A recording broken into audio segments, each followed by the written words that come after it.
Rubik's cube easy method ఎలా అంటే layer by layer అండి. ఇది ఫస్ట్ స్టెప్ ఏంటంటే ఇలా ప్లస్ చేయాలి క్రాస్. తర్వాత ఫస్ట్ లేయర్ కార్నర్స్ అన్నవి చేయాలి ఫస్ట్ లేయర్ ఫినిష్ అవడానికి. సో 1 లేయర్ అన్నది అయింది ఇప్పుడు చూస్తే మీరు. సో థర్డ్ స్టెప్ ఏంటంటే సెకండ్ లేయర్ అన్నది ఫినిష్ చేయాలన్నమాట. సో 2 లేయర్స్ ఉన్నాయి. ఫోర్త్ స్టెప్ ఏంటంటే కింద క్రాస్ అన్నది తీసుకురావాలన్నమాట. క్రాస్ అయితే వచ్చింది, కాకపోతే అవి ఈ సెంటర్స్ అన్న ఎడ్జెస్ ఈ సెంటర్స్తో మ్యాచ్ చేయాలి.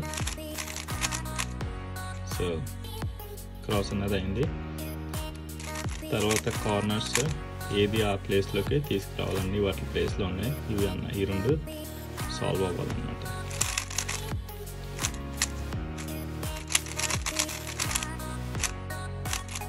ఫుల్ లింక్ అన్నది డిస్క్రిప్షన్లో పెట్టాను, ఎలా చేయాలన్నది డిస్క్రిప్షన్లో చూడండి.